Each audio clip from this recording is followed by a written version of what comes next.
अस्सलाम वालेकुम dear students, welcome to Adnan science academy. Statement ये है, a person throws a ball straight up with speed of 12 metre per second. एक आदमी है और वो एक बॉल को 12 मीटर पर सेकेंड के स्पीड के साथ ऊपर फेंकता है। If the bus is moving at 25 metre per second, अगर बस 25 मीटर पर सेकेंड के साथ मूव कर रही है, what is the velocity of the ball to an observer on the ground. तो ग्राउंड पे एक ऑब्जर्वर खड़ा है, उसके लिहाज से बॉल की वेलोसिटी क्या होगी। प्रॉब्लम में आपसे ये कहा गया है कि एक बस में एक पर्सन बॉल को ऊपर फेंकता है with speed of 12 metre per second. तो उसकी स्पीड को हमने कहा है speed of the ball is v y, क्योंकि वाई डायरेक्शन में उसको ऊपर फेंकता है। बस की डायरेक्शन क्या है, हॉरिजॉन्टल डायरेक्शन है, और स्पीड क्या है 25 मीटर पर सेकेंड है। तो हॉरिजॉन्टल स्पीड है, इसलिए हमने इसको क्या कहा vx। तो दो स्पीड्स आपको गिवन है, स्पीड ऑफ द बॉल और स्पीड ऑफ द बस। रिक्वायर्ड क्या है, बाहर ग्राउंड पे एक बंदा खड़ा है, उसके लिहाज से स्पीड ऑफ द बॉल क्या होगी। ओके डियर स्टूडेंट्स, अब हम सॉल्यूशन की तरफ आते हैं। देखिए ये स्पीड ऑफ द बस है, this is the speed of the bus, और वो हॉरिजॉन्टल डायरेक्शन में है, तो vx is equal to 25 metre per second. और स्पीड ऑफ द बॉल हमारे पास क्या है, वो अपवर्ड डायरेक्शन में है। तो अगर हम vector head to tail rule के मुताबिक इन दोनों वेक्टर्स को ड्रॉ करें, तो इस वेक्टर का टेल, जो सेकंड वेक्टर है, उसका टेल फर्स्ट वेक्टर के हेड के साथ मीट करेगा। तो इसकी स्पीड क्या है, स्पीड ऑफ द बॉल वो है वर्टिकल डायरेक्शन में, स्पीड क्या है 12 मीटर पर सेकेंड। अब ऑब्जर्वर है, यहाँ पे एक ऑब्जर्वर है ग्राउंड पे, तो आप बताएं कि उस ऑब्जर्वर के लिहाज से इस बॉल की स्पीड क्या होगी। तो ऑब्जर्वर चूंकि ग्राउंड पे खड़ा है और बॉल की स्पीड अपवर्ड डायरेक्शन में है, तो हम इसको vector head to tail rule के मुताबिक ऐड कर सकते हैं। यहाँ पे अगर ऑब्जर्वर खड़ा है तो आप, और वो इस बॉल को देख रहा है, बॉल यहाँ पे है, तो ये स्पीड आप फाइंड करें कि ऑब्जर्वर के लिहाज से स्पीड क्या होगी। हमें पता है कि एक वेक्टर को हम रिजॉल्व कर सकते हैं, और वेक्टर का मैग्नीट्यूड फिर क्या होगा, v हमारे पास बराबर है v square is equal to vx square plus vy square. और अगर मैं अंडर द रूट ले लूं तो v बराबर होगा हमारे पास vx square plus vy square under the root. अब हमें दोनों स्पीड पता है, स्पीड ऑफ द बस कितनी है वो 25, और स्पीड ऑफ द बॉल कितनी है वो 12 होल स्क्वायर। तो अगर आप इसको कैलकुलेट करें तो आपके पास स्पीड आ जाएगी 28 मीटर पर सेकेंड। इस speed of the ball with respect to the observer on the ground, observer को ये महसूस होगा कि बॉल की स्पीड कितनी है, वो है 28 मीटर पर सेकेंड। इसी तरह हम एंगल भी फाइंड कर सकते हैं। यहाँ पे आपके पास एंगल बनेगा, और वो एंगल टेंजेंट थीटा हमारे पास किसके बराबर है, टेंजेंट थीटा हमारे पास बराबर है vy divided by vx, vertical component of the velocity divided by horizontal component of the velocity। अगर मैं एंगल फाइंड करना चाहूं तो थीटा हमारे पास बराबर होगा tan inverse vy divided by vx। तो थीटा हमारे पास बराबर होगा tan inverse vertical speed of the ball कितनी है वो 12 है, और हॉरिजॉन्टल स्पीड ऑफ द बस कितनी है वो 25 है। तो अगर आप इसको कैलकुलेट करेंगे और फिर इसका टेंजेंट इनवर्स लेंगे, तो आपके पास एंगल आ जाएगा 6 degree. This is your first problem. Problem number 2.2 statement आपके सामने है, a football leaves the foot of a punter at an angle of 54 degree. Given data में आपको क्या गिवन है, एक फुटबॉल कितने एंगल के साथ लीव करता है, angle is equal to theta is equal to 54 degrees. दूसरा क्या इंफॉर्मेशन गिवन है, फर्स्ट जो एक्स डायरेक्शन में, इस डायरेक्शन में ये लीव करता है फुटबॉल, और स्पीड कितनी है 21 मीटर पर सेकेंड। तो यहां पे मैं लिख लेता हूं speed is equal to v is equal to 21 metre per second. ये दो इंफॉर्मेशन सिर्फ आपको गिवन है। ओके डियर स्टूडेंट्स, अब रिक्वायर्ड क्या है आपसे, determine the horizontal and vertical component of the velocity. So required यहां पे मैं लिख लूं, रिक्वायर्ड क्या है, रिक्वायर्ड है हमसे vx is the horizontal component of the velocity, और vertical component is equal to vy।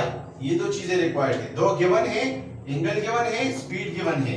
Required क्या है, horizontal component of the velocity vx, vertical component of the velocity vy।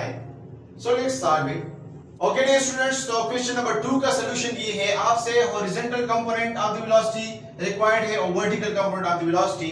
तो हॉरिजॉन्टल कंपोनेंट हमारे पास बराबर है vx equal to v cos theta. आपको speed given है, तो vx इक्वल टू स्पीड कितनी गिवन है और एंगल कितना गिवन है। स्पीड आपको गिवन है 21 मीटर पर सेकेंड, 21 मीटर पर सेकंड और एंगल आपको गिवन है 54 डिग्री। तो ये वैल्यूज आप पुट करें, सो 21 और cos आप 54 डिग्री, तो Vx आपके पास आ जाएगा 12 मीटर पर सेकंड। इसी तरह vertical component of the velocity क्या है, वो है Vy is equal to V sin theta. ये फार्मूले आप दोनों याद रखिए। सो Vy हमारे पास है, स्पीड आपको गिवन है 21 और साइन एंगल आपको गिवन है 54 डिग्री। तो vertical component of the velocity आपके पास आ जाएगा 17 मीटर पर second. So this is the vertical component of the velocity and this is the horizontal component of the velocity. Chapter number 2 का problem number 3, 2.3 problem statement आपके सामने है। क्या कहा गया आपसे, 1.4 किलोग्राम बैग।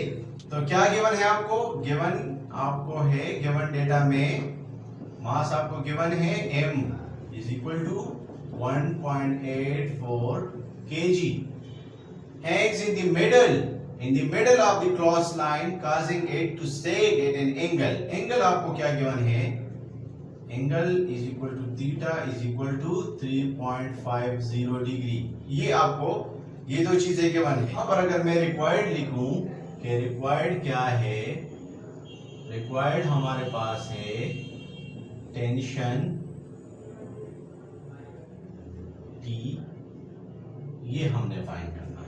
अब जरा क्रॉस लाइन का इमेज देख ले ताकि आपको समझने में आसानी हो। डियर स्टूडेंट्स, ये क्रॉस लाइन है जिसके ऊपर लोग कपड़े रखते हैं वॉश करने के लिए। आपको यही कहा गया है कि ये क्रॉस लाइन है और इसके मिडल में एक बैग रखा गया है जिसका मास आपको गिवन है। ओके डियर स्टूडेंट्स, आपने इमेज देख लिया। यहाँ पे एक वायर है, आपने देख लिया, और वहां इस वायर पे हम कपड़े रख देते हैं। इस प्रॉब्लम में आपसे कहा गया है कि आप इसके मिडिल में एक बैग रख देते हैं और बैग का वजन कितना है, 1.84 kg। इसको हम वेट में कन्वर्ट करते हैं तो वेट हमारे पास किस चीज के बराबर है, mg 1.84 मल्टीप्लाई बाय 9.8, तो 18 न्यूटन हमारे पास इसका वेट बन जाता है। अच्छा, जब आप इसके साथ अटैच करते हैं तो ये कुछ इस तरह बन जाएगा। देखिए यहाँ पे ये वायर कुछ नीचे की तरफ इस तरह बेंड होगा क्योंकि आपने वेट अटैच कर दिया है ना, एक बैग आपने अटैच कर दिया। बैग का डायरेक्शन का वेट क्या है, 18 न्यूटन, वेट डाउनवर्ड डायरेक्शन में है, तो ये कुछ बेंड होगा। अब आपसे क्या कहा गया है, आपसे ये कहा गया है कि जब ये बेंड होगा तो ये टेंशन आप फाइंड करें। अब दो टेंशंस होंगे क्योंकि क्रॉस लाइन में हम इसको दो जगहों पे अटैच करते हैं, एक इस साइड पे अटैच किया है, एक इस साइड पे अटैच किया है। तो दो पोजीशन पे इसका टेंशन होगा, एक यहां पे टेंशन होगा, दूसरा यहां पे टेंशन होगा। अच्छा, एंगल भी आपको गिवन है, ये बात आप याद रखिए कि आपको एंगल भी गिवन है कि ये कितना एंगल बना देता है, ये बना देता है 3.50 डिग्री। यहां पे भी एंगल बना देता है कितना, 3.50 डिग्री। तो ये एंगल बना देता है। अगर इसको मैं और क्लियरली आपको दिखा दूं तो आप यहां पे देख सकते हैं कि ये एक वेट है जो कि डाउनवर्ड डायरेक्शन में है, ये हमारे पास एक टेंशन है और ये हमारे पास क्या है, दूसरा टेंशन है, और ये इस टेंशन का एंगल आपको गिवन है 3.50 डिग्री और ये इस टेंशन का एंगल है 3.50 डिग्री।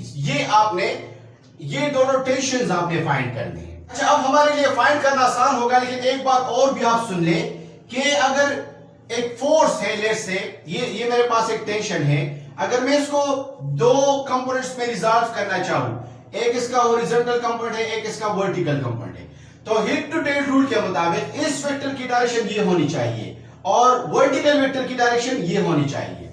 तो इसी तरह ये एक रिजल्टेंट वेक्टर है, तो अगर मैं इसको रिजॉल्व करूं तो ये इसका एक कंपोनेंट बन जाएगा और ये इसका दूसरा कंपोनेंट बन जाएगा। मैं इसको कह सकता हूं कि ये tx है और ये ty है। इसी तरह इसको भी आप रिजॉल्व करें तो ये इसका एक कंपोनेंट है tx और ये इसका दूसरा कंपोनेंट है क्या, ty। ये मैंने टेंशन को, दोनों टेंशंस को रिजॉल्व कर दिया इसके कंपोनेंट में। यहां पे एक और बात भी मैं आपको बताता चलूं कि tx हमारे पास बराबर है tx is equal to t cos theta, ये बात आप याद रखिए, और ty हमारे पास बराबर है t sin थीटा। चाहे ty यहां पे है या ये ty यहां पे है, ty बराबर है हमारे पास किस चीज के, t sin थीटा के, और t चाहे यहां पे है या चाहे यहां पे है वो t cos थीटा के बराबर है। अब हम प्रॉब्लम को आसानी के साथ सॉल्व कर सकते हैं by applying first condition of equilibrium. First condition of equilibrium, हम first condition of equilibrium apply करते हैं। और फर्स्ट कंडीशन ऑफ इक्विलिब्रियम क्या है? फर्स्ट कंडीशन ऑफ इक्विलिब्रियम ये है कि summation of forces along the x axis should be equal to 0। Similarly summation of forces along the y axis should be equal to 0। This is the first condition of equilibrium. यही condition हमने apply करना है। तो अगर मैं इस condition को apply करूं, summation of f x is equal to 0, ये फर्स्ट कंडीशन में अप्लाई कर रहा हूं। तो आप यहां पे देखिए कि एक्स एक्सिस में कितने फोर्सेस अप्लाई हो रहे हैं। ये इस एक्सिस में अप्लाई टी हो रहा है और ये इस डायरेक्शन में अप्लाई हो रहा है। तो यहां पे टी एक्स है, यहां पे टी एक्स है। तो मैं यहां पे लिख सकता हूं कि अगर मैं इसको पॉजिटिव कहूं, इसको नेगेटिव कहूं, तो एक टी एक्स हमारे पास पॉजिटिव है, दूसरा टी एक्स हमारे पास क्या होगा? नेगेटिव होगा। तो minus t x is equal to 0। T x किसके बराबर है? T cos theta minus t cos theta is equal to 0। तो ये एक दूसरे के साथ कैंसिल हो जाएगा और हमारे पास रिजल्टेंट क्या आएगा? 0 आएगा। इसका मतलब ये है कि एक्स एक्सिस में इस पे कोई भी फोर्सेस अप्लाई नहीं हो रहे हैं। अगर हम y एक्सिस की बात करें, summation of f y is equal to 0, तो y एक्सिस में इस पे कितने फोर्सेस अप्लाई हो रहे हैं? यहां पे आप गौर करें तो ये वेट डाउनवर्ड डायरेक्शन में है और दो फोर्सेस, ये dy अपवर्ड डायरेक्शन में है और ये dy अपवर्ड डायरेक्शन में है। तो तीन फोर्सेस टोटल अप्लाई हो रहे हैं। और कौन कौन से फोर्सेस है? टी वाई हमारे पास अपवर्ड डायरेक्शन में पॉजिटिव, प्लस टी वाई हमारे पास अपवर्ड डायरेक्शन में पॉजिटिव, माइनस वेट हमारे पास डाउनवर्ड डायरेक्शन में, इसलिए मैंने माइनस लिखा, इज इक्वल टू 0। अब आप यहां पे देखें तो टी वाई किसके बराबर है? मैंने आपको कहा टी साइन थीटा, तो टी साइन थीटा प्लस ये भी T sine theta minus weight किसके बराबर है? आपको गिवन है, मास गिवन है, आपने वेट में कन्वर्ट कर दिया 18 न्यूटन इज इक्वल टू 0। इन दोनों को ऐड करें, यहां पे पास आ जाएगा 2t sin theta is equal to 18। Okay, 2 को दोनों साइड पे डिवाइड कर दें तो t sin theta is equal to 9। ये स्टूडेंट्स आपको एंगल भी गिवन है। एंगल कितना है? थीटा आपको गिवन है 3.50। तो आप t sin आप 3.50 कैलकुलेटर पे कैलकुलेट करें तो आपके पास इसकी वैल्यू क्या आ जाएगी? t 0.061 is equal to 9। अब सिंपली 0.061 को दोनों साइड पे डिवाइड कर दे तो आपके पास आ जाएगा 9 डिवाइड बाय 0.061। तो टेंशन आपके पास आ जाएगी 148 न्यूटन। ये हमारे पास टेंशन है जो कि रिक्वायर्ड। चैप्टर 2 का प्रॉब्लम नंबर 4 2.4। क्या स्टेटमेंट में क्या है आपके सामने? Find the magnitude and direction of the vectors. Vector का मैग्नीट्यूड और डायरेक्शन फाइंड करें। तो अगर ए वेक्टर है तो इसका वेक्टर का मैग्नीट्यूड फाइंड करना है, ठीक है। और दूसरा क्या फाइंड करना है? दूसरा हमें क्या फाइंड करना है? थीटा फाइंड करना है, एंगल फाइंड करना है। और ये कंपोनेंट आपको गिवन है। पार्ट ए में आपको कंपोनेंट गिवन है, एक्स कंपोनेंट क्या है? -2.3 सेंटीमीटर, वाई कंपोनेंट है +4.1 सेंटीमीटर। और पार्ट बी में एक्स कंपोनेंट है +3.9 मीटर और वाई कंपोनेंट है -1.8 metre. Okay dear students, question number 4 part a. आपको ए एक्स की वैल्यू गिवन है, आपको ए वाई की वैल्यू गिवन है। इसके लिए आपने ये क्वाड्रेंट सिस्टम आपको याद करना होगा कि फर्स्ट क्वाड्रेंट में हमारे पास एक्स और वाई दोनों की वैल्यू पॉजिटिव होती है, सेकंड क्वाड्रेंट में एक्स की वैल्यू नेगेटिव और वाई की वैल्यू पॉजिटिव, थर्ड क्वाड्रेंट में दोनों की वैल्यू नेगेटिव होती है और फोर्थ क्वाड्रेंट में एक्स की वैल्यू पॉजिटिव होती है और वाई की वैल्यू नेगेटिव होती है। ये आप अपने साथ लिख ले और इसको याद कर ले। Okay dear students, magnitude and direction of vector आपने फाइंड करना है। अब फार्मूला हमें पता है कि मैग्नीट्यूड ऑफ वेक्टर किसके बराबर है? X component square plus y component square, ठीक है। और एंगल किसके बराबर है? Theta is equal to tan inverse a y divided by a x. यही फार्मूला हमने यूज करना है। तो वेक्टर ए हमारे पास बराबर है, इसका मैग्नीट्यूड हमारे पास बराबर है, ए एक्स कितना है? -2.3 होल स्क्वायर, ए वाई कितना है? Square 4.1 whole square. जब आप इसको कैलकुलेट करेंगे तो आपके पास मैग्नीट्यूड आएगा 3.7 सेंटीमीटर। ये वेक्टर का मैग्नीट्यूड है। एंगल फाइंड करें, theta is equal to tan inverse a y कितना है? 4.1 डिवाइड बाय ए एक्स कितना है? -2.3 एंगल आप फाइंड करेंगे 4.1 को इस पे डिवाइड करें और 10 इनवर्स उसका ले लें तो आपके पास एंगल आ जाएगा 60.78 डिग्री। ये एंगल आपके पास आ गया। स्टूडेंट्स यहां पे मेरी बात गौर से सुने, एक कंपोनेंट एक्स कंपोनेंट आपका नेगेटिव है, वाई कंपोनेंट पॉजिटिव है, एक्स कंपोनेंट नेगेटिव है, वाई कंपोनेंट पॉजिटिव है, तो ये वेक्टर सेकंड क्वाड्रेंट में आएगा। अगर मैं इसको इस तरह ड्रॉ करूं तो ये वेक्टर ए का मैग्नीट्यूड है, दिस इज वेक्टर ए, और ये इसका वर्टिकल कंपोनेंट है और ये इसका हॉरिजॉन्टल कंपोनेंट है, this is the horizontal component. ये ए एक्स है और ये हमारे पास क्या है, ए वाई है। ठीक है, जब आप एंगल फाइंड करते हैं तो आपने अभी ये एंगल फाइंड किया, ये, और ये एंगल कितना आ रहा है, ये है 60.78 डिग्री। लेकिन आपसे ये एंगल रिक्वायर्ड नहीं है। हम जब भी एंगल फाइंड करेंगे तो हम यहां से एंगल फाइंड करते हैं, फर्स्ट क्वाड्रेंट से। फर्स्ट क्वाड्रेंट से हमें इस एंगल की जरूरत है, ये एंगल, कि ये फर्स्ट क्वाड्रेंट के साथ ये वेक्टर कितना एंगल बना रहा है, ये जो ब्लैक लाइन में मैंने ड्रॉ किया, ये एंगल हमें चाहिए। तो आपने तो फाइंड किया है ये एंगल, ठीक है। अब हम क्या करेंगे, इस एंगल को किस तरह फाइंड करेंगे, तो ये बात आप याद रखें, मैं डॉटेड के जरिए आपको समझा देता हूं। देखिए यहां से ये कंप्लीट एंगल क्या है, this complete angle is 180 degree, इसको हम क्या कहते हैं, 180 डिग्री। तो अगर इस कंप्लीट एंगल से आप ये 60.78 माइनस कर देंगे तो आपको ये ब्लैक लाइन वाला एंगल आपको फाइंड हो जाएगा। तो अगर मैं इस तरह करूं कि theta is equal to 180 degree minus 60.78 degree, तो हमारे पास आ जाएगा 119.3 डिग्री। ये आपका एक्चुअल एंगल है। मैं आपको दोबारा बता दूं कि आपने ये एंगल फाइंड किया, आपको रिक्वायर्ड ये एंगल है, तो उसके लिए ये हमारे पास पूरा एंगल किसके बराबर है, 180 डिग्री। 180 डिग्री से आप ये माइनस कर देते हैं, तो आपको ये एंगल आप फाइंड कर देते हैं, जो कि कितना है, 119.3 डिग्री। चलिए स्टूडेंट्स, दूसरा पार्ट आपको गिवन है, x = 3.9 centimetre, y = -1.8 centimetre. x positive, y negative, x positive, y negative. Fourth quadrant में आपका वेक्टर है, यहां पे ये वेक्टर है, this is in the fourth quadrant. Okay, अब इसका मैग्नीट्यूड फाइंड करें, सिंपल, a = √ax² + ay²। ठीक है, तो a हमारे पास बराबर है 3.9 whole square plus -1.8 whole square and this is the under root. आप इसको कैलकुलेट करेंगे तो आपके पास मैग्नीट्यूड आ जाएगा 4.29 सेंटीमीटर। ये आपके पास a का मैग्नीट्यूड आ गया। एंगल फाइंड करना है, theta = tan inverse y component ay divided by ax। y component क्या है, -1.8, x कंपोनेंट क्या है, 3.9। तो मैं लिख सकता हूं कि theta = tan inverse -1.8 divide by 3.9। Theta आपके पास क्या आएगा, 24.7 डिग्री। ये एंगल आपके पास है। यहां पे अब आप गौर करें, ये एंगल आपने फाइंड किया 24.7 डिग्री। ठीक है, अब आपको ये एंगल रिक्वायर्ड है। देखिए ये एंगल हमें चाहिए, हम फर्स्ट क्वाड्रेंट से हमेशा एंगल फाइंड करते हैं, यहां से इस पोजीशन से आपने एंगल फाइंड करना है। तो ये टोटल किसके बराबर है, यहां से लेकर ये कंप्लीट एंगल किसके बराबर है, 360 के बराबर है, 360 डिग्री।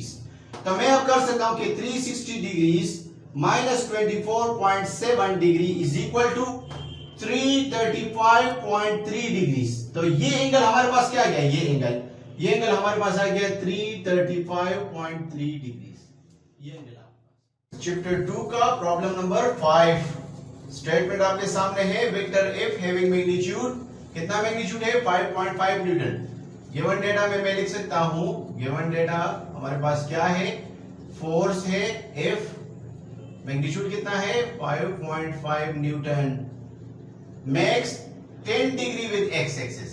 ये कितना एंगल बना रहा है, थीटा = 10 डिग्री। यहां पे मैं थीटा एफ लिख लेता हूं कि ये फोर्स वाला एंगल है। एंड वेक्टर आर, आर एक वेक्टर है, इसका मैग्नीट्यूड क्या है, 4.3 मीटर। और ये कितना एंगल बना रहा है, एक्स एक्सिस के साथ, थीटा आर = 80 डिग्री। आपने क्या फाइंड करना है, magnitude of dot product and cross product. Required क्या है, रिक्वायर्ड है हमारे पास इन दोनों वेक्टर्स का डॉट और क्रॉस प्रोडक्ट। डॉट प्रोडक्ट का मतलब क्या है, आर डॉट एफ, ये आपने फाइंड करना है, और क्रॉस प्रोडक्ट का मतलब क्या है, आर क्रॉस एफ, ये आपने फाइंड करना है। ओके डियर स्टूडेंट्स, यहाँ पे मैं आपको ग्राफिकली बताता चलूं कि फोर्स कितना है 0.5 न्यूटन, वो एंगल थीटा 10 डिग्री बना रहा है एक्स एक्सिस के साथ। तो अगर मैं ये फोर्स एक वेक्टर ड्रा करूं और यहां पे ये 10 डिग्री बना रहा है with this x axis, okay. R कितना है 4.3 और वो एक्स एक्सिस के साथ 80 डिग्री बना रहा है, तो ये मैंने आर ड्रा किया। This is the vector r और ये कितना एंगल बना रहा है, ये 80 डिग्री बना रहा है। अब ये फोर्स है, अब फोर्स और आर के दरमियान एंगल कितना होगा, देखिए ये फोर्स है और ये आर है। एक्स एक्सिस के दौरान फोर्स का एंगल 10 है, आर का एंगल 80 है, तो 80 से आप 10 माइनस कर दे तो आपको ये एंगल पता चल जाएगा कि ये कितना है, ये 70 डिग्री है। टोटल 80 है, उससे 10 माइनस कर दे तो ये दोनों एंगल आपको पता चल जाएगा। अब हम क्या कर सकते हैं, आर डॉट एफ हमारे पास किसके बराबर है, आर एफ कॉस थीटा के। आर की वैल्यू क्या है 4.3, फोर्स कितना है 5.5, कॉस आप 70 डिग्री। यहां पे आप कंफ्यूज ना हो, 10 और 80 आपको गिवन है लेकिन आपने इससे माइनस करना है, ठीक है। तो आर डॉट एफ आपके पास क्या आ जाएगा, आपके पास आ जाएगा 8.1 न्यूटन मीटर, ये आर डॉट एफ है। इस तरह आर क्रॉस एफ किसके बराबर है, आर क्रॉस एफ ये बराबर है आर एफ साइन थीटा के। R cross f is equal to 4.3 multiply by 5.5 sine आप 70 डिग्री। कैलकुलेट करें आर क्रॉस एफ को, आपके पास आ जाएगा 22.2 न्यूटन मीटर। चैप्टर 2 का प्रॉब्लम नंबर 6, 2.6 प्रॉब्लम में आपसे कहा गया है the magnitude of dot and cross product of two vectors. ये वैल्यू आपको गिवन है, दो वेक्टर है, आप एक वेक्टर को ए कंसीडर कर ले, दूसरे वेक्टर को बी कंसीडर कर ले और इनका डॉट प्रोडक्ट और क्रॉस प्रोडक्ट आपको गिवन है। तो इसका मतलब है कि ए डॉट बी आपको गिवन है, उसका मैग्नीट्यूड कितना है, उसका मैग्नीट्यूड है 6√3। इसी तरह क्रॉस प्रोडक्ट भी गिवन है, सो ए क्रॉस बी आपको गिवन है, उसका मैग्नीट्यूड कितना है 6। रिक्वायर्ड क्या है हमसे, सो रिक्वायर्ड हमारे पास है, रिक्वायर्ड क्या है, angle between the two vectors. So angle हमने फाइंड करना है इज इक्वल टू थीटा इन दो वेक्टर्स के दरमियान।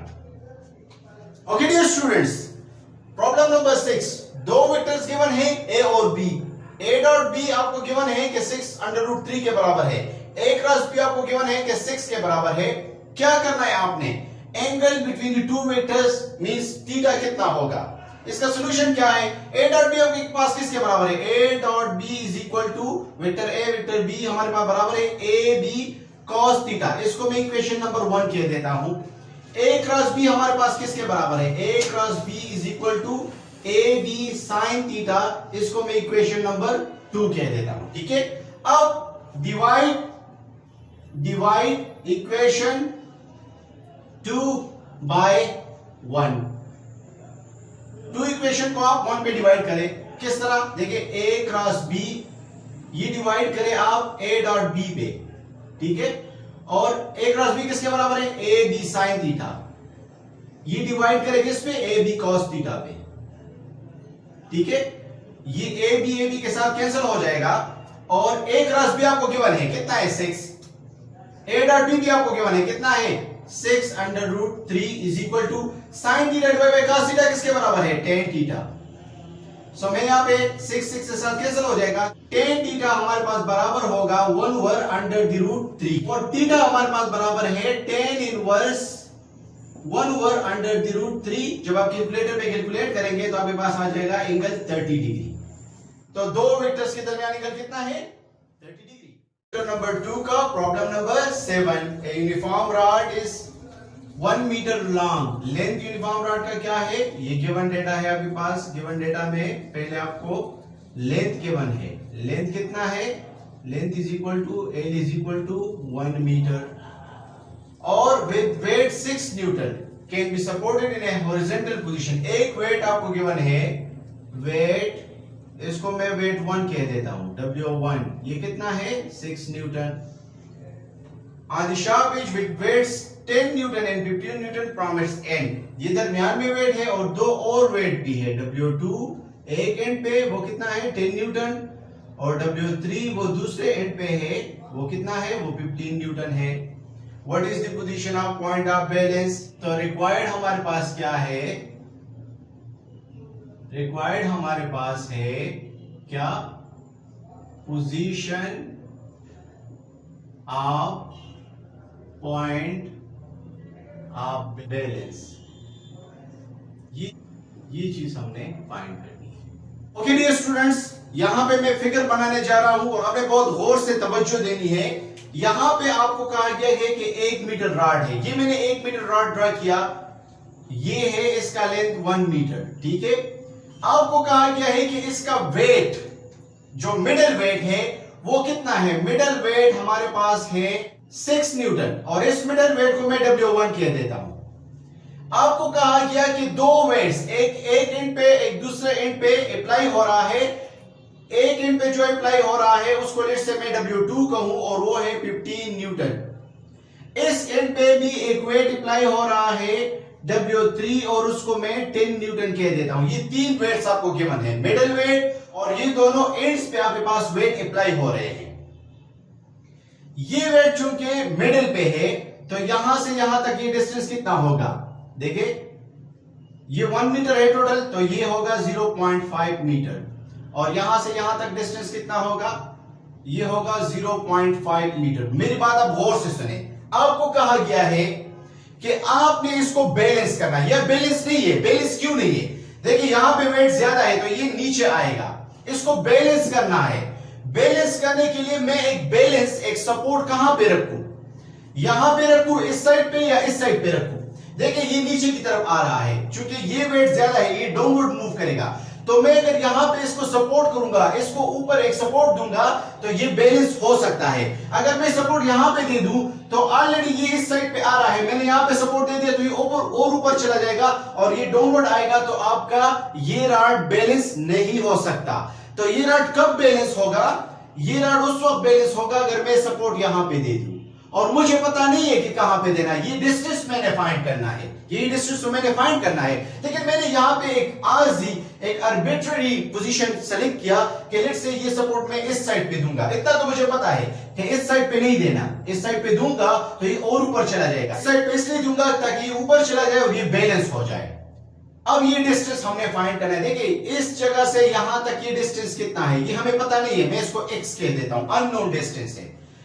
और इस वेट का यहां तक ये डिस्टेंस कितना है, देखिए गौर करें, ये टोटल डिस्टेंस कितना है 0.5, इसको मैंने x कहा, तो ये डिस्टेंस क्या हुआ 0.5 से x माइनस कर देना, तो ये डिस्टेंस क्या हुआ 0.5 माइनस x, ये इतना डिस्टेंस हुआ। अब इस बैलेंस को इक्विलिब्रियम में रखने के लिए ये डिस्टेंस हमने फाइंड करना है x। अब मैं किस तरह फाइंड कर सकता हूं, by applying second condition of equilibrium, second condition of equilibrium. और सेकेंड कंडीशन ऑफ इक्विलिब्रियम क्या है, सेकेंड कंडीशन ऑफ इक्विलिब्रियम ये है कि anti clockwise torque, summation of anti clockwise torque is equal to clockwise torque. अब आप यहां पे गौर करें, कितने टार्क प्रोड्यूस होंगे, एक इस वेट की वजह से, एक इस वेट की वजह से, एक इस वेट की वजह से, टोटल 3 टार्क प्रोड्यूस होंगे।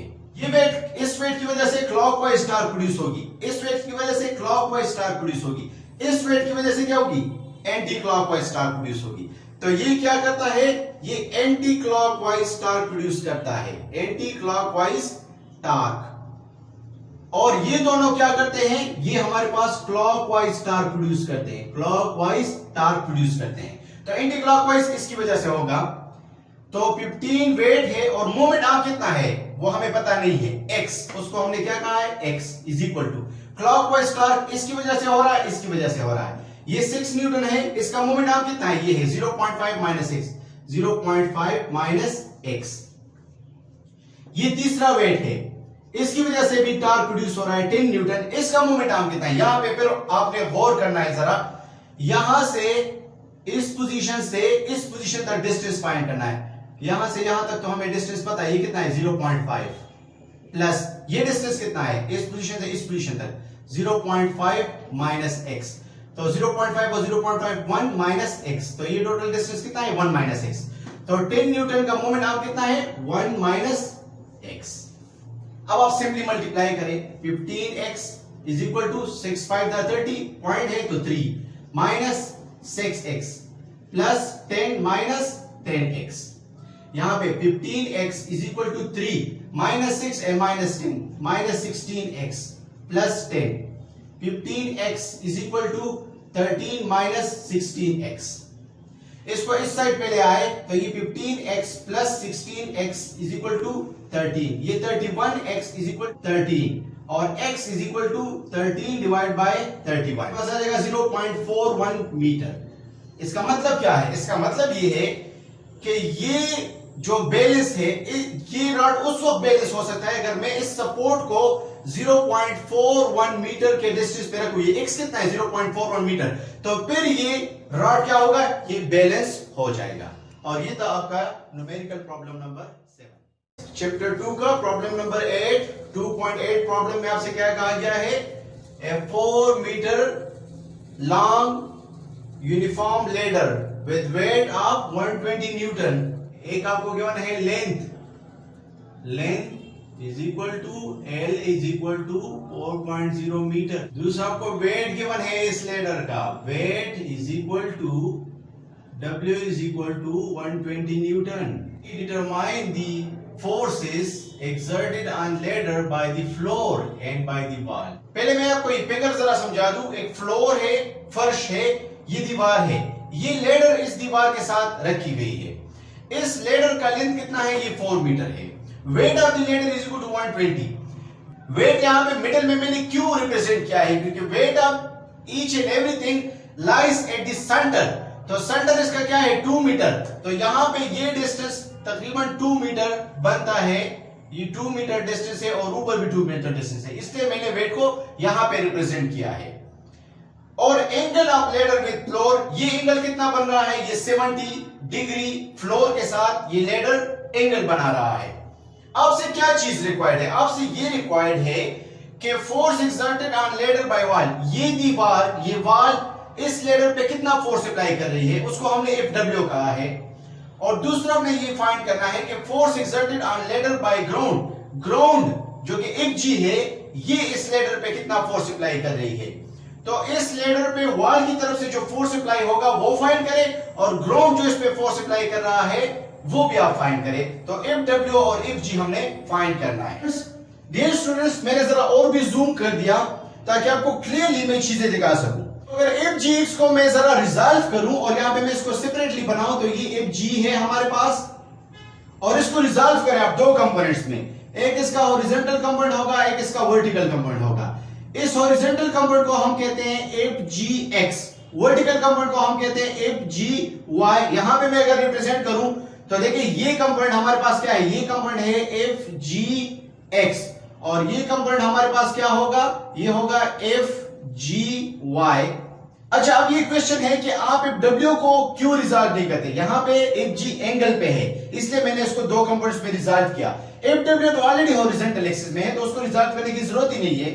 यहां पे आप डियर स्टूडेंट्स आप गौर करें और आइडेंटिफाई करें कि इस सिस्टम पे कितने टोटल फोर्सेस अप्लाई हो रहे हैं। एक W है FW, दूसरा फोर्स वेट का फोर्स है, ठीक है। तीसरा फोर्स FG है, लेकिन उसको हमने दो कंपोनेंट में रिजॉल्व कर दिया। तो एक FGX है हमारे पास, एक FGY है हमारे पास। ये चार फोर्सेस हमारे सिस्टम पे अप्लाई हो रहे हैं। इन फोर्सेस को ध्यान में रखते हुए अब हम इसको सॉल्व कर सकते हैं। ओके डियर स्टूडेंट्स, चार फोर्सेस है, सिर्फ गौर करें इस पे।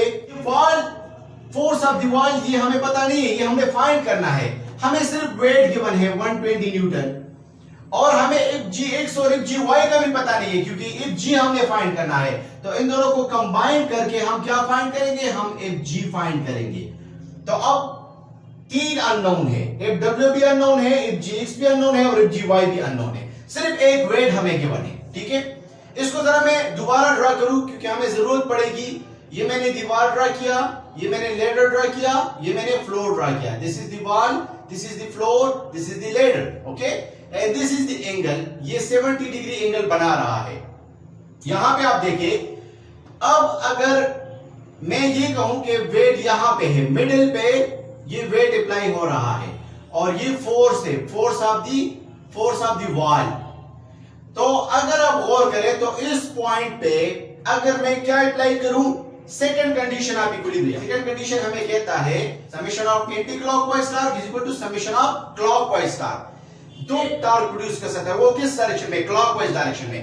एफ डब्ल्यू टार्क प्रोड्यूस करेगा किस डायरेक्शन में, काउंटर क्लॉकवाइज डायरेक्शन में। अब आप गौर करें तो ये अगर आपके पास फोर्स है तो ये इसका मोमेंट आर्म है, देखिए, और ये मोमेंट आर्म हम किस तरह फाइंड कर सकते हैं, ये लेंथ तो आपको 4 मीटर गिवन है ना, तो ये डिस्टेंस कितना होगा, ये लेंथ 4 है, तो ये इसका वर्टिकल कंपोनेंट है इस लेंथ का, और ये इसका हॉरिजॉन्टल कंपोनेंट है। वर्टिकल कंपोनेंट किसके बराबर होता है, L sin 70 डिग्री। तो फोर्स हमारे पास Fw है, Fw इज द फोर्स, और मोमेंट आर्म कितना हुआ, ये मोमेंट आर्म है, या ये डिस्टेंस या ये डिस्टेंस, ये कितना है, L sin थीटा, तो L sin 70 डिग्री ये हमारे पास मोमेंट आर्म है। ये वेट कितना है, वेट यहां पे आप देखिए 120 न्यूटन, तो 120 न्यूटन ये हमारे पास क्या करेगा, क्लॉकवाइज टार्क, तो 120 न्यूटन मल्टीप्लाई बाय इसका मोमेंट आर्म। यहां पे गौर करें ये डिस्टेंस कितना है, ये मैंने आपको कहा कि वेट हमने मिडिल पे रखा हुआ है, तो ये डिस्टेंस है 2 मीटर। अब इसका इस 2 मीटर का ये कंपोनेंट क्या है, ये है 2 sin ऑफ 70 डिग्री, और ये क्या है, ये 2 cos ऑफ 70 डिग्री। अब अगर वेट ये है, यहां पे वेट अप्लाई हो रहा है, तो ये इसका मोमेंट आर्म होगा, ये तो 2 cos ऑफ 70 डिग्री इसका मोमेंट आर्म है, तो वेट 120 है और मोमेंट आर्म क्या है, 2 cos ऑफ 70 डिग्री। यहां पे आप करें तो आपके पास आ जाएगा Fw, और लेंथ आपको गिवन है, लेंथ कितना है 4 metre, so 4 sin of 70 degree is equal to 120, 2 cos of 70 degree से 0.68 आएगा। ओके, सो Fw को अगर Fw और sin ऑफ 70 से आएगा 3.76 इज इक्वल टू 1.6, और Fw 81.6 डिवाइडेड बाय 3.76, तो इसे 22 न्यूटन। तो ये फोर्स वॉल कितना फोर्स अप्लाई कर रहा है, 22 न्यूटन। उनकी तरफ से कितना फोर्स अप्लाई हो रहा है, तो उसको फाइंड करने के लिए by applying first condition of equilibrium. First condition of equilibrium ये है कि summation of forces along the x axis equal to 0। तो एक्स एक्सिस में कितने फोर्सेस अप्लाई हो रहे हैं, देखिए ये वेट है डाउनवर्ड, ये Fgy है अपवर्ड, तो ये एक्स एक्सिस में नहीं है। एक्स एक्सिस में एक फोर्स ये है और दूसरा फोर्स ये Fgx है। तो अगर Fgx को मैं पॉजिटिव कंसीडर करूं, Fgx is equal to positive, और ये Fw हमारे पास नेगेटिव है, minus Fw is equal to 0। ये पॉजिटिव एक्सिस में है, ये नेगेटिव एक्सिस में है, तो Fgx ये हमने फाइंड करना है, माइनस Fy हमने फाइंड किया 22 न्यूटन इज इक्वल टू 0, तो Fgx आपके पास किसके बराबर होगा, इज इक्वल टू 22 न्यूटन। तो आपके पास Fgx भी फाइंड हो गया। अब आप Fgy भी फाइंड कर सकते हैं। y एक्सिस में summation of forces along the y axis should also be equal to 0। तो y एक्सिस में कितने फोर्सेस अप्लाई हो रहे हैं, वेट डाउनवर्ड, Fgy अपवर्ड, तो Fgy को अगर मैं अपवर्ड को पॉजिटिव ले, माइनस वेट क्योंकि ये डाउनवर्ड है, इज इक्वल टू 0, वेट कितना है 120, सो Fgy minus 120 is equal to 0, so Fgy is equal to 120 Newton. तो ये हमारे पास Fgx भी आ गया, Fgy भी आ गया। अब जब आपके पास दोनों फोर्सेस आ गए हैं, Fgx आपके पास है 22 न्यूटन और Fgy आपके पास क्या है, ये है 120 न्यूटन। तो आप Fg फाइंड कर सकते हैं, क्योंकि Fg आप एक वेक्टर था और आपने रिजॉल्व किया था, तो Fg बराबर होगा Fg is equal to under the root Fgx square plus Fgy square. आप वैल्यूज पुट करें, Fg is equal to under the root Fgx क्या है 22 whole square plus 120 whole square, तो Fg हमारे पास आ जाएगा 122 न्यूटन। ये हमारे पास है ग्राउंड की तरफ से फोर्स। ओके डियर स्टूडेंट्स, हमने फाइंड किया कि वॉल की तरफ से कितना फोर्स अप्लाई हो रहा है 22 न्यूटन, और ग्राउंड की तरफ से कितना फोर्स अप्लाई हो रहा है 122 Newton. So this was your problem number 2 का प्रॉब्लम नंबर 9, 2.9 ये स्टेटमेंट है। आपको गिवन डेटा क्या है, वो गिवन डेटा मैं निकाल लेता हूं आपके सामने। गिवन डेटा में आपको क्या चीज गिवन है, the 40 kilogram uniform beam supports the load of 220 kilogram A shown. आपसे कहा गया है कि बीम का जो मास है, यहाँ पे मैं लिख दूं मास of the beam 450 KG beam. तो इसका मतलब है कि मास ऑफ बीम क्या है? मास ऑफ बीम हमारे पास है 450 केजी। मास गिवन हो तो आपने उसको वेट में कन्वर्ट करना होगा। तो वेट ऑफ दी बीम क्या है? वेट ऑफ बीम, इसको हम W1 कह देते हैं, वो हमारे पास क्या है? वो हमारे पास है 450 मल्टीप्लाई बाय 9.8 4410 न्यूटन। दूसरा आपको कहा गया है कि ये एक लोड यहाँ पे रखा गया है 220। लोड आपको गिवन है, load is equal to 220 kilogram.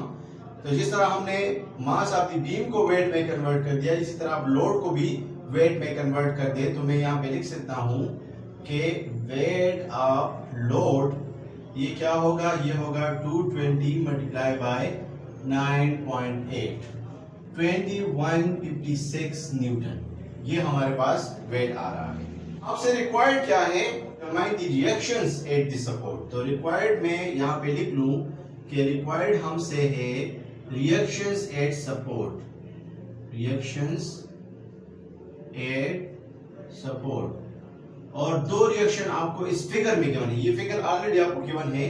वो रिएक्शन क्या है? RA आप फाइंड करें और दूसरा RB आप फाइंड करें। ये दो चीजें आप फाइंड करें। अब इस फिगर को जरा डिटेल में देख लेते हैं और फिर इस पे टॉर्क का फार्मूला अप्लाई करेंगे, क्योंकि इसमें अभी भी कुछ ऐसी चीजें हैं जो आपको नजर नहीं आ रही, वो मैं आपको आइडेंटिफाई करना चाहता हूं। इस तरह मैंने आपको बता दिया कि एक आपको ये मास गिवन है, इसको तो आपने वेट में कन्वर्ट कर दिया। ओके, ये वेट में आपने कन्वर्ट कर दिया। दूसरी जो चीज आपको गिवन है वो ये है कि ये बीम है, दिस इज द बीम। इस बीम का मास आपको गिवन था और वो मास कितना था? वो मास था 450 किलोग्राम। इसको भी मैंने वेट में कन्वर्ट कर दिया, तो वेट हमारे पास आ रहा था 4410 न्यूटन। कि इस वेट को मैं कहां पे रिप्रेजेंट करूं? कहां पे मैं ये वेट रिप्रेजेंट कर सकता हूं? तो ये बात आप याद रखिए कि wait of the object lie at the centre. Centre पे वेट लाई करेगा। यहां पे अगर आप गौर करें तो आपको दो डिस्टेंसेस गिवन है। एक ये गिवन है 2.4 मीटर, दूसरा आपको गिवन है 5.6 मीटर। तो अगर मैं इस टोटल डिस्टेंस को मेजर करूं, या ये 5.6 है और ये डिस्टेंस हमारे पास है 2.4, तो इससे हमारे पास आएगा 8.0 मीटर। इसका मतलब है कि इस एंड से इस एंड तक डिस्टेंस कितना है? वो 8 मीटर है। तो दरमियाना डिस्टेंस क्या होगा? अगर मैं इसको कहूं कि ये सेंटर है, तो यहां इस सेंटर से यहां तक डिस्टेंस ये 4 मीटर होगा और इस सेंटर से यहां तक डिस्टेंस ये भी हमारे पास क्या होगा? ये 4 मीटर होगा। इसका मतलब ये हुआ कि जो ये वेट है 4410 न्यूटन, ये इस पॉइंट पे लाई कर रहा है 4410 न्यूटन। ये इस यहां पे सेंटर पे आपका वेट लाई कर रहा है डाउनवर्ड डायरेक्शन में। इसीलिए मैंने आपसे कहा कि इसमें कुछ चीजें ऐसी हैं जो कि आपको नजर नहीं आ रही। तो वो ये वेट था जो कि आपको फिगर में गिवन नहीं था, बुक में भी ये गिवन नहीं है, और दे एक्सपेक्ट फ्रॉम यू कि आप इसको आइडेंटिफाई करें कि ये वेट कहां पे लाई करेगा। तो अब हम इसको सॉल्व कर सकते हैं। ओके डियर स्टूडेंट्स, तो अब आप इस प्रॉब्लम को सॉल्व कर सकते हैं। यहां पे मैंने आपको बता दिया कि ये वेट आपको फिगर में डायरेक्टली गिवन नहीं है, ये आपने खुद आइडेंटिफाई किया कि अच्छा इसका पूरा वेट तो सेंटर पे लाई करेगा। और ये डिस्टेंस भी आपने फाइंड किया कि यहां पे ये डिस्टेंस क्या है? ये 4 मीटर है, इन दोनों को ऐड करके। और ये डिस्टेंस भी आपने फाइंड किया कि ये क्या है? ये 4 मीटर है। अब अगर मैं इस फिगर को देखूं तो आप मुझे ये बताएं कि इस पे कितने फोर्सेस अप्लाई हो रहे हैं। बहुत सिंपल, दो फोर्सेस अपवर्ड डायरेक्शन में है, दो फोर्सेस डाउनवर्ड डायरेक्शन में है। तो मैं क्या कर सकता हूं? मैं ये कर सकता हूं कि by applying first condition of equilibrium, summation of forces along the y axis और अलोंग द x एक्सिस। यहां पे y एक्सिस में है तो इसलिए summation of forces along the y axis should be equal to 0। कितने फोर्सेस अप्लाई हो रहे हैं? देखिए, अपवर्ड को मैं पॉजिटिव ले लेता हूं, तो RA अपवर्ड है प्लस RB अपवर्ड है। डाउनवर्ड को मैं नेगेटिव ले लेता हूं, तो मैं माइनस ये लेट से ये W1 है तो माइनस W1 माइनस W2, ये दोनों इज इक्वल टू, दोनों डाउनवर्ड है इसलिए मैंने इसको नेगेटिव ले लिया। अब रिएक्शन फोर्सेस तो मैं फाइंड करना चाहता हूं, तो RA प्लस RB माइनस कितना फोर्स है 4410 minus 2156 is equal to 0। RA plus RB easy minus इन दोनों को ऐड करें, इन दोनों को ऐड करेंगे तो यह आ जाएगा 6656 इज इक्वल टू 0। और इसको आप उस साइड पे ले जाएं तो RA प्लस RB ये हमारे पास है 6566, ये एक रिजल्ट हमारे पास आ रहा है। इसको मैं जरा यहां पे लिख ले, reaction force A plus reaction force B ये हमारे पास बराबर है 6566, ये हमारे काम की चीज है तो इसको हमने फिर यूज भी करना है। Okay dear students, reaction force at A, reaction at B, इनका सम हमारे पास इसके बराबर है, लेकिन अभी भी ये हमें पता नहीं है कि रिएक्शन A कितना है और रिएक्शन B कितना है, उसका सम ये है। अलग अलग किस तरह फाइंड कर सकते हैं, by applying condition of equilibrium हमें क्या कहता है, दूसरा कंडीशन ऑफ इक्विलिब्रियम हमें कहता है कि summation of torque is equal to summation of torque. Clockwise में हो तो वो बराबर होगा एंटी क्लॉकवाइज टॉर्क का, दोनों टॉर्क बराबर होंगे। अगर क्लॉकवाइज टॉर्क है तो उसका समेशन वो बराबर होगा एंटी क्लॉकवाइज टॉर्क के समेशन के। अब हमने आइडेंटिफाई करना है कि चार फोर्सेस हैं और इसमें क्लॉकवाइज टॉर्क कौन से प्रोड्यूस हो रहे हैं और एंटी क्लॉकवाइज टॉर्क कौन से फोर्स की वजह से प्रोड्यूस हो रहा है। ये स्टूडेंट्स आप ये बात याद रखिए कि जब भी आप टॉर्क की बात करते हैं तो आपने एक सेंटर पॉइंट लेना होगा। मैं इस वक्त ये पॉइंट ले रहा हूं कि इसके इर्द गिर्द टॉर्क प्रोड्यूस हो रहा है, आप ये एंड भी ले सकते हैं, कोई मसला नहीं है, लेकिन मैं ये एंड ले रहा हूं कि अक्रॉस दिस पॉइंट टॉर्क हमारे पास क्या हो रहा है, this is the fix point और इसके अक्रॉस टॉर्क प्रोड्यूस हो रहा है। जितने भी फोर्सेस है वो इसके अक्रॉस टॉर्क प्रोड्यूस कर रहे हैं। तो अब हम एक एक करके देख लेते हैं कि क्लॉकवाइज टॉर्क किस में है और एंटी क्लॉकवाइज टॉर्क किस फोर्स की वजह से है। देखिए ये फोर्स जिस पॉइंट के ऊपर फोर्स होगा तो आप ये बात याद रखिए कि वो उस पॉइंट पे इसका जो मोमेंट आर्म है वो जीरो बन जाता है। तो यहां पे मोमेंट आर्म जीरो है, क्योंकि इसी पॉइंट पे आप फोर्स अप्लाई करें, इसी पॉइंट पे फोर्स अप्लाई हो रहा है रिएक्शन फोर्स, तो इस पॉइंट पे मोमेंट आर्म जीरो है।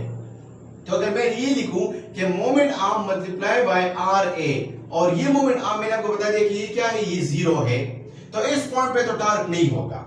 ठीक है, अब तीन फोर्सेस रह गए, ये है, दूसरा फोर्स ये है और तीसरा फोर्स ये है। देखिए ये फोर्स क्या करेगा, ये डाउनवर्ड आएगा, तो डाउनवर्ड इस तरह आएगा तो ये क्लॉकवाइज टॉर्क है। ये वेट डाउनवर्ड आ रहा है, ये भी क्लॉकवाइज टॉर्क है। ये रिएक्शन फोर्स अपवर्ड मूव कर रहा है, तो ये क्या है, देखिए ये इस तरह counter clockwise torque, anti clockwise torque. Mean ये क्या प्रोड्यूस कर रहा है, ये एंटी क्लॉकवाइज टॉर्क प्रोड्यूस कर रहा है, और ये दोनों फोर्सेस क्या कर रहे हैं, ये क्लॉकवाइज टॉर्क प्रोड्यूस कर रहे हैं। तो अब यहां पे मैं लिख लूं कि इसको मैंने क्लॉकवाइज क्यों कहा, ये अगर इसका मोमेंट आर्म होता तो ये भी इस तरह मूव कर रहा है, तो ये भी क्लॉक, इसलिए इसको मैंने क्लॉकवाइज साइड पे लिखा। लेकिन ये चूंकि मोमेंट आर्म इसका जीरो है तो ये तो जीरो हो जाएगा। अब ये दो फोर्सेस है जो कि क्लॉकवाइज टॉर्क प्रोड्यूस कर रहे हैं, तो इसका देखिए यहां पे आप देखिए वेट कितना है, plus W1 into its momentum arm, इसको हम R1 कहते हैं, इसका जो मोमेंटम आर्म होगा, प्लस W2 और इसका जो मोमेंटम आर्म है उसको हम R2 कह देते हैं। ये हमारे पास बराबर है किसके, जो हमारे पास एंटी क्लॉकवाइज टॉर्क जो प्रोड्यूस हो रहा है। तो एंटी क्लॉकवाइज मैंने आपको कहा कि सिर्फ इस फोर्स की वजह से हो रहा है, RB की वजह से, तो RB और इसका मोमेंट आर्म उसको हम लेट्स से RB कह देते हैं कि मोमेंटम आर्म ऑफ B। अब मैंने आपको क्या बता दिया कि ये फोर्स RA इसी पॉइंट से पास हो रहा है, 0 multiply by RA plus weight 1 कितना है 4110 और R1 कितना है। अब आप गौर करें यहां से यहां तक ये फोर्स डाउनवर्ड है ना, मोमेंट आर्म इसका ये है, 41 कितना है 4 प्लस W2 क्या है 2156, इसका मोमेंट आर्म कितना है, यहां पे देखिए, यहां से ये देखिए, यहां से यहां तक डिस्टेंस कितना है 5.6, सो 5.6। आरबी क्या है? आरबी का तो मुझे पता नहीं, ये तो मैं फाइंड करना चाहता हूं। और इसका मोमेंट आर्म क्या है? देखिए इसका मोमेंट यहां से यहां तक टोटल डिस्टेंस कितना है? मैंने आपको प्रीवियसली भी बता दिया 5.6 और 2.48 मीटर, तो ये हमारे पास 8 मीटर आएगा। अब ये टर्म तो जीरो हो जाएगा, ये टर्म जीरो हो गया, इसको हमें लिख सकता हूं 0, 4, 16 एंड 17, और इसको जब आप मल्टीप्लाई करेंगे 120 73.6 इज इक्वल टू 8 आरबी। इन दोनों को ऐड करें तो आपके पास आ जाएगा 29 7 13.6 इज इक्वल टू 8 आरबी। 8 को दोनों साइड पे डिवाइड करें तो आरबी आपके पास आ जाएगा 29 7 13.6 डिवाइडेड बाय 8, और इससे आपके पास आ जाएगा 37 14.2। अच्छा, ये रिएक्शन एट बी है, ये हमने फाइंड किया 37 14.2। रिएक्शन एट पॉइंट बी हमने फाइंड किया, वो कितना है? वो है 37 14.2। अच्छा, रिएक्शन फोर्स हमारे पास है बी पॉइंट, ये है, मैंने आपको कहा था कि ये हमारे काम की चीज है, तो अब इसको हम यूज कर सकते हैं R A plus R B की वैल्यू क्या है? 37 14.2 इज इक्वल टू 6566। इसको उस साइड पे ले जाए, आर ए बराबर है 6566 माइनस 37 14.2, और रिएक्शन फोर्स एट ए हमारे पास बराबर 852। अब ये क्या है? रिएक्शन फोर्सेस है, पे भी आप यूनिट न्यूटन लगा दे, और यहां पे भी ये हमारे पास न्यूटन है, तो ये रिएक्शन एट ए है, ये रिएक्शन एट बी है। Okay dear students, chapter second हमने खत्म कर दिया। तमाम न्यूमेरिकल प्रॉब्लम मैंने आपके साथ डिस्कस किए। आपको फिर भी कोई मसला हो तो आप नीचे कमेंट्स पर क्वेश्चन पूछ सकते हैं, मैं आपको जवाब दे दूंगा इंशाल्लाह।